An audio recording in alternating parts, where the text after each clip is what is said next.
ముక్కు పచ్చలారిన చిన్నారులపై ఓ అంగన్వాడీ టీచర్ దాష్టికాన్ని ప్రదర్శించింది. మహబూబ్నగర్ జిల్లా గద్వాల మున్సిపాలిటీ పరిధిలోని 14వ వార్డు అంగన్వాడీ కేంద్రంలో ఈ ఘటన జరిగింది. చిన్నారులు అల్లరి చేస్తున్నారని కోపగించుకున్న అంగన్వాడీ టీచర్ చిట్టెమ్మ ఆవేశంతో వారిని చితకబాదింది. సరిగ్గా మాటలు కూడా రాని ముగ్గురు చిన్నారులపై కర్రతో ఇష్టం వచ్చినట్లు కొట్టింది. ఓ విద్యార్థి తలకు గాయమై రక్తస్రావం కాగా మరో ఇద్దరికి చర్మం వాచిపోయింది. విషయం తెలుసుకున్న విద్యార్థుల తల్లిదండ్రులు తమ చిన్నారులను చితకబాదిన టీచర్పై చర్యలు తీసుకోవాలంటూ పోలీసులకు ఫిర్యాదు చేశారు. కేసు నమోదు చేసిన పోలీసులు విచారణ ప్రారంభించారు. దుడ్లు లేకుండా దుడ్ల బడికేసుకోండి, ఎందుకు తోలిస్తారు? ఇంటికైనా కూర్చోబెట్టుకోండి, బడికి ఎందుకు వస్తారు?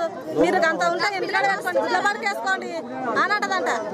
ఆయన దుడ్ల బడి వేసుకున్నట్టు ఆమె చెప్పాలి. మాకు ఆమె వీడికి ఎందుకు వస్తుంది? బడికి చెప్పడానికి వస్తుందా? లేకుంటే ఏమన్నా పెరగడానికి వస్తుందా? మేమెందుకు బీద వాళ్ళకి చదవాలకి ఏదో బడి ఉంటుంది, నువ్వు చెప్పాలా మాకు దుడ్ల బడికేసుకున్నామని?